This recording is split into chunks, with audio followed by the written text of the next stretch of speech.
So today I'm just going to do a brief chat, and I've got until 9:30, so I'm watching my clock here, and we're going to talk about some of the timelines for transition because this is a new era of life with our kiddo.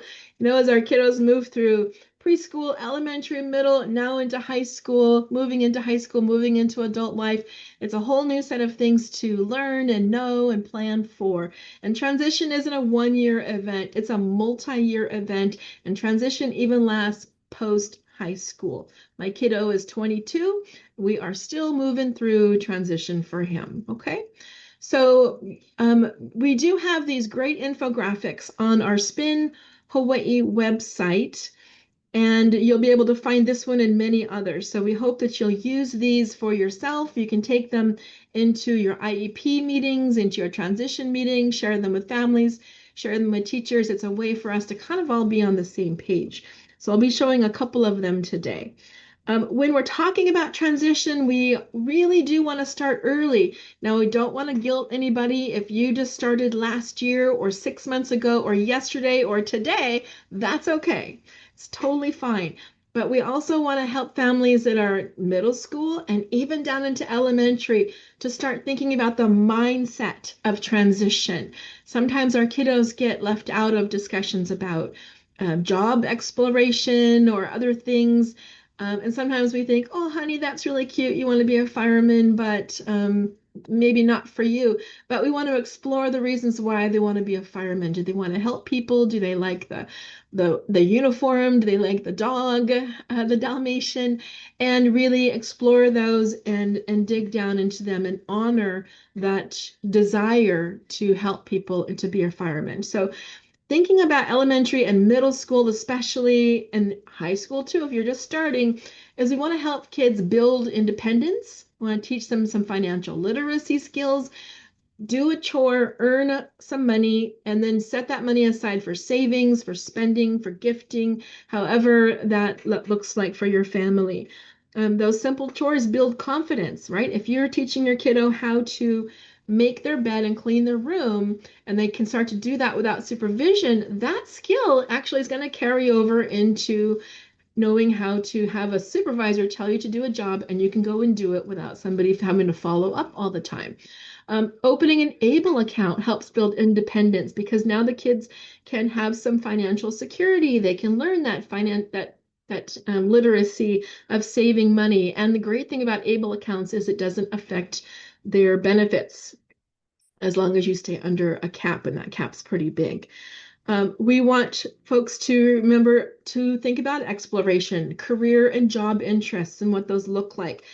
Always be thinking about what your kids like and dislike. That is going to change over time. If they wanted to be a fireman in elementary school and now they want to be, an artist in middle school, and then in high school they want to be something completely different, totally fine. But just sort of keep a log, keep a journal, keep something that you can just keep thinking about what those interests are and what they don't like is also important because we don't want to push something on a kiddo that they really aren't interested in that would turn them off to jobs completely. We have some really great workbooks on the footsteps to transition.weebly.com website. And they are super. I use them as a parent, and I used to give them out as a spin person. Here's this great workbook. You'll love it. It's really helpful. But it wasn't until I became a parent of a kid transitioning that I really looked in that book and really took it to heart as a parent. Went, oh my gosh, these are great because you've got places to remind you about the driver's license or the ID, about, voting, other civic things, about DVR, places where you can think about skills that we could put in their IEP and transition goals. So those workbooks are a really super place to keep us on track and moving through. Now, as we get into middle and high school, we start the IEP planning process. At 14, as you can see here, 14, we have a lot of things going on. This is when we want to have the diploma versus certificate track conversation. In middle school, if you have this conversation in high school, it's a little late to talk about a diploma track, unless you're kind of a freshman, you've got a little more time. But if you are wondering at a junior year, if they're on diploma or certificate track, they're on certificate track, probably not earning credits. But also remember that you can be on certificate track and still take inclusion classes for non-credit or even a credit. It doesn't really matter. But thinking about the kids' interest and what they want to do. IEP planning also includes self-advocacy skills, communication skills, things that we're going to have to be using as our kiddos start entering into the workforce. This is when we start thinking about vocational supports like DVR. They're going to help with job exploration. They're going to start in middle of high school about the pre-ETs, that pre-employment skills that they're going to need. And this is also when we can start inviting the DVR counselor in our school area to come to the IEP meeting and start really talking to us about what their organization can provide, how they're going to support the kiddo through this next phase of their life. And then again, financial security, get some joint bank accounts going with your kiddo. For my husband and I, we have two separate accounts. And we have a joint account in each of them for our son for savings so that we can always kind of get in there if we have to, make a deposit, make a withdrawal, but also just sort of monitoring it for him. So joint bank accounts are great. You don't need a power of attorney for that. And then those ABLE accounts are really a nice way. As we move into high school and transitioning for high school, thinking about there's a special page in the IEP just for transition. It's kind of got I think it has three columns in it. And this is where you're going to start making your linkages to organizations. This is where you're going to start thinking about what the classes look like. And it's more than just if they were on diploma track, it's more than just they take all the classes they need to graduate. Really thinking about, is there a CTE program, that college and technical educational program? My kid loves to cook. Let's get them into a CTE program if it's available about cooking. My kid wants to be a nurse or someone in the health field or hospitality field or agriculture, whatever that looks like, if you can find a program that fits them. If you don't have a CTE program in your school that follows that interest, you probably still could find a class at school. If they love art, if they love PE, if they love to be active, it's okay to have those inclusion classes so that you're still pursuing their interests. This is really where high school, we're starting to dig down into the DVR supports that they can offer in those pre-eds, that pre-employment training services, and also a summer job. My kiddo had 3 years, I think he did, of summer employment through DVR and a community resource provider that's like Lanakila, Goodwill, Jobs Now, not Jobs Now, Work Now, Hawaii, and others. On the Big Island, we've got Fuller Life and Arc of Hilo, Arc of Kona. So those are the organizations that work with our kiddos and give them those skills and also do the summer employment through those. That's called the third party provider, or the CRP. That's an acronym that you'll probably hear, Community Resource Provider. And this is also where we can start talking about work-based learning. It can happen through the DVR, but many of our high schools now are doing work-based learning programs. Excuse me, you may have seen Waipahu talk about it. You may have seen Kailua High School has a great work-based learning. And later today, we're going to be talking with them about Project Life and work-based learning that's happening at Kailua High School. And then through this whole process, we're continuing with their advocacy skills. Kids need to know how to say what their disability is or explain it, even if it's in simple terms. They need to understand how to ask for something that's going to help them. If they need more time on a test, having your kid be able to say, I need more time, whether that's in the IEP meeting or to the teacher directly. If they need to say, can you repeat that, please? I didn't catch it. Can you repeat it? That's an advocacy skill that we could all utilize, especially for our kiddos. I'm talking fast because I only have till 9:25, and I promise I'll have a little time for questions, okay? Excuse me. So for high school, I threw this one in. I love this colorful infographic because it has some more steps on successful planning for transition. But really, one of the most important things that you can do for your kiddo in transitioning is inviting them to the IEP meeting. It's an important piece, even if you feel like, oh, they're just going to sit there. but having them there keeps the focus on the child. Remember, IEP meetings are not for us. The IEP meeting is about our child, the student. So bring them to the IEP meeting, and even if they're drawing, because there might be a question that pops up and it says, do you like to work inside or do you like to work outside? Mom and dad might not know that. Teachers might not know that. So being able to have the student there and ask that question, do you mind working inside or do you mind working outside? That can really lead then the job exploration in a different path. So let them share their interest, let them share their voice, let them ask questions about what work looks like, how long they want to work, where they want to work, who they want to work with, and see if you can entice them to pull that out of them. That's a really important piece.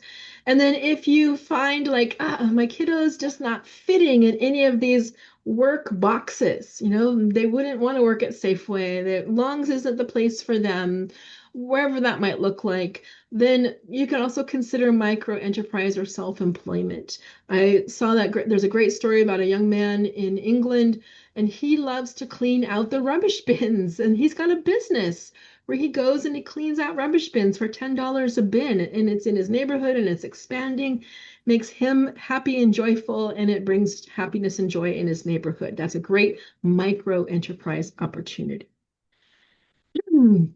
I'm going to come back to this infographic here because then as we're approaching adulthood, so approaching the age of 18, that's when we talk about age of majority. And you want to start having conversations with your school about age of majority at 17, because sometimes it takes a little bit of time to plan for it. Basically, when they turn 18, there's 4 options for you. One is that your kiddo is going to represent themselves in their IEP meetings. Mom and dad are out of it. They make their own decisions. Number 2 is you can get a power of attorney for education that ends when they exit school, but it allows the student to say, yeah, I want mom and dad or mom or uncle or auntie to help me with my educational decisions. You take that to a notary, they sign it, they have to ask the student, do you understand what this says? And that student can revoke the power of attorney at any time. But it exits, when they exit school, that power of attorney for education is power. The third option is an educational representative. So if you say, Amanda, my kiddo really can't make those decisions for themselves, that's where you can get a letter from your doctor, from your DD case manager to say this child cannot make educational decisions for themselves. And so this person, mom, dad, auntie, uncle, tutu, is going to be the person making those educational decisions. Then you get invited to the meetings, you make those decisions. And then the last one is guardianship. Guardianship does cost money. It does take a little bit of time. So if you're going to do that, you want to start while they're 17. You can't do it until they're 18, but you want to start that planning because it takes 4 to 6 months. It costs a couple $1,000s. It's a very personal decision to get guardianship, but don't let anybody tell you that you have to have guardianship because there are alternatives out there. We're going to hear about some of those today in a presentation. You can always get guardianship at any time for your keiki, so you don't have to do it right when they turn 18. There are other alternatives out there. When your kiddo is turning 18, there's also citizenship responsibilities. Register them to vote. You don't like what's going on right now in our world of the politics, then have your keiki vote and go down and vote with you, or do the mail-in ballot, however that's going to go this year. Add an extra vote to yours. It's an important piece of their civil right to vote. And oftentimes, even kids who have guardianship, you can put that into their guardianship plan for them to vote. So they still have that option to vote. Also, for the gentlemen out there, the young men, they have to register for selective service. So even though our kiddos probably aren't going to be called up or approved for selective service, if there was ever a draft, they still have to do it. In fact, if you don't register your kiddo for selective service, they're not eligible for FAFSA. It actually affects loans from the government. So You got to make sure, and if in that workbook I talked about earlier, that's in there, so you can get triggered, or not triggered, but reminded that that's an option that you have to do. And then we have healthcare transitions. These are things that we don't talk about in our transition planning at high school, but it's something on our minds as parents. The healthcare transition. You're going to go from a pediatrician to a primary care adult doctor. You're probably going to have to change your insurance plan in some way. My husband's retired, and their insurance said, "Oh, if he's not a full-time student, you can't stay on until he's 26 years age. It ends when he's 18." But we had to get a note from the doctor that said he cannot be a full-time student. He has a disability, and HMSA said, "Sure, no problem," and he's on till 26. Medicaid makes changes as well, from being on your record to their record. So there's a lot of insurance changes, and you can contact folks like Hilo Pa'a and others to help you through that process. And then there's also just kind of prepping them and managing their own health care. Does your kid know how to go into the doctor's office and say what's on their mind? Or do they understand when the doctor gives them a plan, what's on their mind? You can get powers of attorney for healthcare. You can even just have the kiddo say, "I want my parents in here when I'm talking to you, and I want you to tell my parents what you told me." Doctors just need that visual or verbal notification from the patient, our student, our kiddo, but you can also get a power of attorney for healthcare. Oh my goodness. All right. Then when we're thinking about life after high school, thinking about, will they attend college? And if so, there's a couple of options. Are they going to apply for DDD or DVR? They're going to have to change their MedQuest stuff. Are they going to apply for Social Security? Are they going to do job training? Where are they going to live? Are they going to learn how to, ride the bus, get the handy van? And then I always worry about friendships and recreation for my kiddo. And does he have a circle of support of friends? Is he getting out of the house and doing something with his legs instead of just his fingers, on the tablet? So these are some of the things that we as parents it's swirling in our brains all the time. We go to a transition meeting at school and their focus is different. It's a little more narrow because they're mostly working on independent living skills, job, career living arrangements, versus parents have a little bit more in that transition view to think about. I'm going to have these slides on the Footsteps to Transition.wavely.com website. So that's this first one right here. And then these are all clickable links that you'll be able to go and see. So look at me. I've got like, 2 minutes, 3 minutes. Where am I? 9:30. I've got 6 minutes. I'm going to stop my screen share. There we go. Did we have questions in the chat? Or thank you for dropping links in the chat, guys. Wonderful. Thank you. Does anybody have questions about what we talked about so far this morning? You can unmute and say it out loud, or you can drop it in the chat there.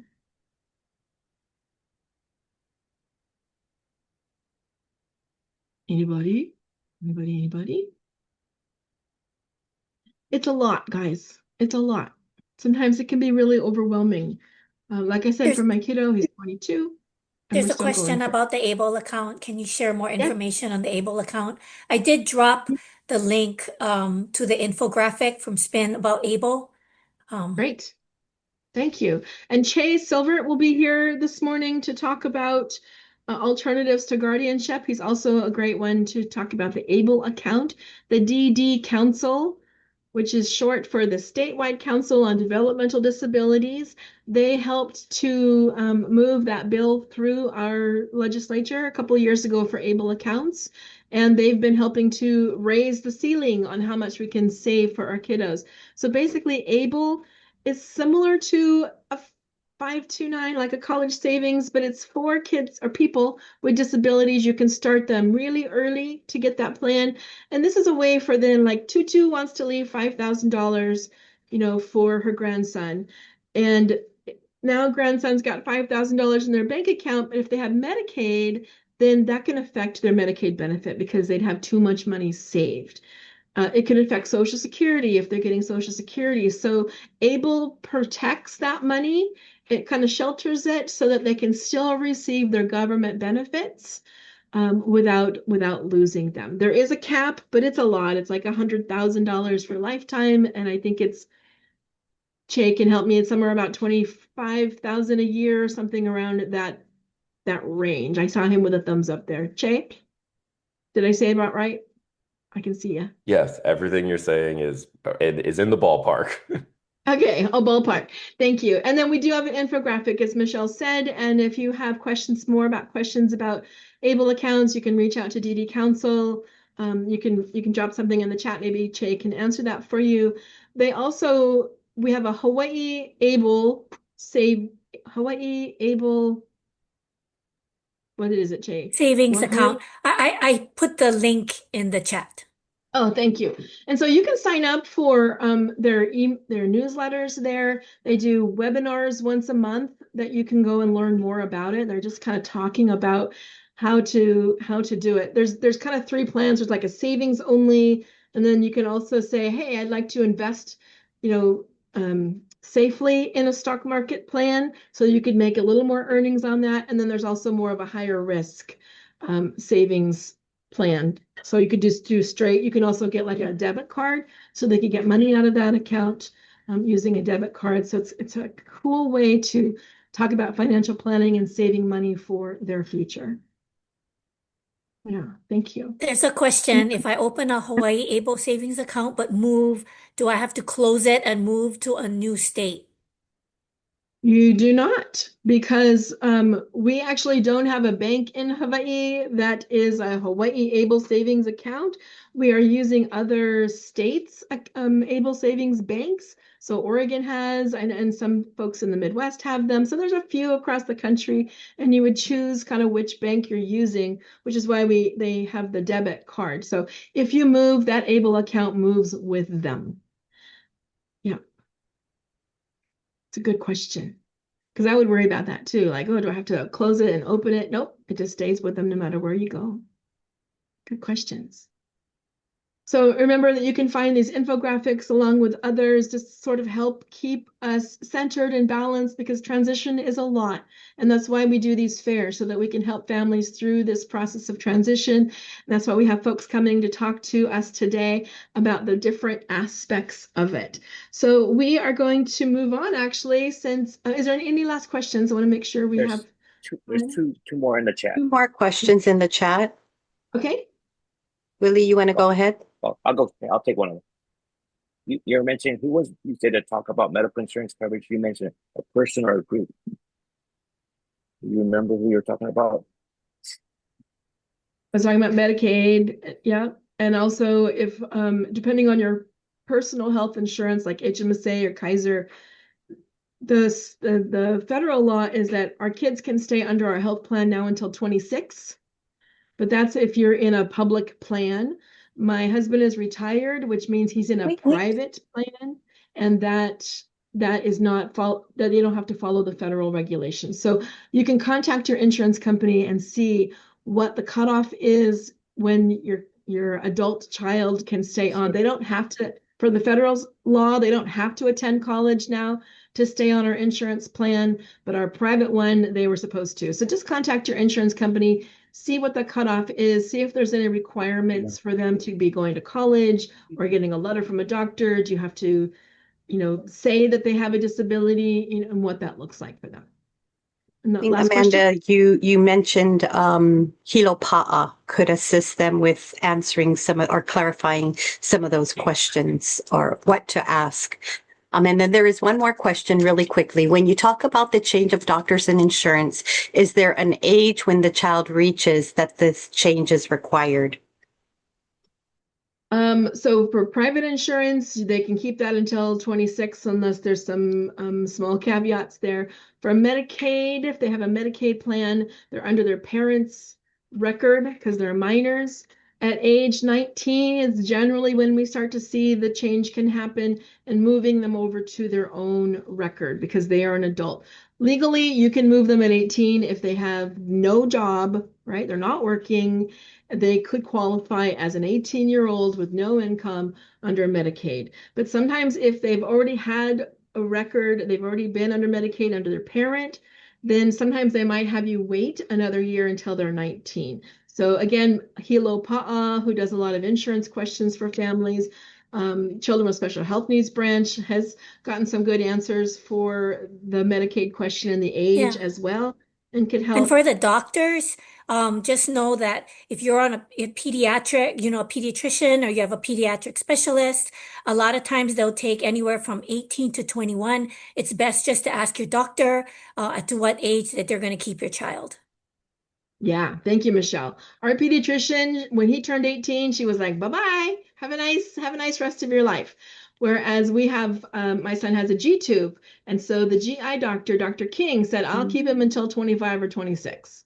The respiratory therapist said, 18, 19, then we got to kind of move on. So definitely talk to your doctors, see when their cutoff is, see if you can stretch it out a little bit longer, because it's hard to find specialists for our adult keiki. It's not going to be easy. And a lot of doctors are used to treating, if our kid had a congenital heart disease or heart issue, heart doctors are used to older folks who have, cholesterol issues and stress issues, and they're not as used to our kids that had something from birth. So start as early as you can to make that plan.